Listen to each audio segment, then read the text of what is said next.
História de pesquisa. Quando começou pesquisa em habilidades sociais? Assim, quando que isso... Eu sei que tem uma...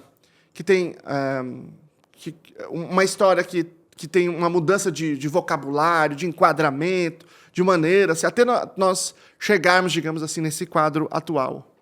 Então, na verdade, assim, a pesquisa em habilidades sociais começou nos Estados Unidos, começou na Inglaterra. Na verdade, dois ambientes, contextos de pesquisa com abordagens bem diferentes. Nos Estados Unidos, com foco muito mais na análise do comportamento, comportamento operante, com Volpe, com Lazarus, com uma série de outros autores que estavam focados, inclusive, em comportamentos clínicos, em aspectos clínicos de atendimento à neurose, de atendimento a problemas de ansiedade, coisas desse tipo.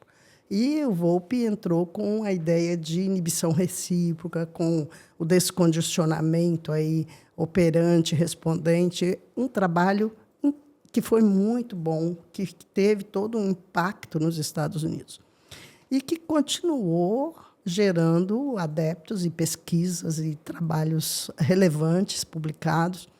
E, paralelamente, mais ou menos, isso daí tudo na década de 60, 1960, né? Já faz bastante tempo, quase um século. E, mais ou menos na mesma época, o Argyll, na Inglaterra, fazia pesquisa sobre ergonomia, não era sobre habilidades sociais. E era um terapeuta não, era um pesquisador, um psicólogo cognitivo. Então, ele estudava muito a questão da relação homem-máquina, a ideia de ergonomia mesmo. E, a partir de um certo momento, ele começou a considerar se as relações entre as pessoas poderiam ter alguma coisa assim próximo dessa adaptação homem-máquina também, quando as pessoas tentam se ajustar aos equipamentos de trabalho e tudo mais, que era a área dele. E ele começou a estudar isso. Então, ele fazia pesquisas algumas pesquisas experimentais, mas até assim, por exemplo, qual a importância, nós estamos aqui de frente um para o outro, né? Qual a importância da forma como as pessoas estão alocadas para a comunicação? Como é que a comunicação flui melhor? Que tipo de comunicação flui melhor se eu sentar do lado, ou se eu sentar de frente, ou se eu fizer um círculo? Quanto de contato visual as pessoas apresentam quando elas conversam? Qual é o impacto da comunicação gestual, da comunicação toda de não falada? Então, o Argyll estava interessado nisso. Ele fez muitas pesquisas nessa linha. Tem vários estudos do Argyll. Então, entre os vários estudos do Argyll, tem alguns que realmente foram marcando a posição dele. E, a partir daí, ele começou a conceber... Foi ele que cunhou o termo habilidades sociais. Não existia. Nos Estados Unidos se falava em assertividade. E aí, ele chamou de habilidades sociais esses comportamentos que se dão na interação entre as pessoas. E desenvolveu todo um método para estudar isso, para promover isso. Escreveu vários livros. O Argyll tem alguns livros, inclusive, sobre psicologia da felicidade, esse é mais aberto, né? Mas há muitos estudos sobre interação social.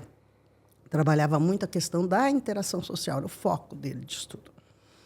E a ideia de interação social, então, foi se alastrando. A equipe dele toda continuou fazendo muita pesquisa nessa linha. E, depois, eles começaram a estudar um pouco mais o que era essa habilidades sociais, né? O que abrangia. E essa ideia do Argyll acabou indo também para os Estados Unidos. Então, houve aí um momento em que a ideia de habilidades sociais começou a aparecer nos Estados Unidos. E as pessoas começaram, claro, a relacionar com assertividade e tudo mais. Então, até hoje, existem estudos que são focados em assertividade. Porém, um grupo grande de pesquisadores acabou entendendo que habilidades sociais seria um conceito mais amplo, que poderia incluir assertividade. Veja, várias coisas assim foram mudando ao longo da história. Então, por exemplo, a empatia. A empatia foi um foco de estudo separado. Inicialmente não estava dentro de habilidades sociais. Gradualmente também foi incorporado na medida em que se começou a pensar em classes e subclasses desse grande campo chamado habilidades sociais. E uma coisa que impulsionou bastante no começo foram os estudos com pacientes psicóticos. Muito, muito interessante os estudos com pacientes psicóticos, porque eles percebiam o seguinte: aqueles que tinham habilidades sociais, eles ficavam menos tempo hospitalizados. E aqueles que recebiam... foi aí que os estudiosos começaram a fazer programas de habilidades sociais em contexto de hospital psiquiátrico. E esses programas acabavam se mostrando efetivos não só para melhorar a qualidade de vida lá dentro, mas também para evitar recaída. Eles saíam, eles tinham uma melhor adaptação fora do ambiente hospitalar e eles retornavam menos. Isso foi muito forte, foi muito importante para dar visibilidade ao campo das habilidades sociais.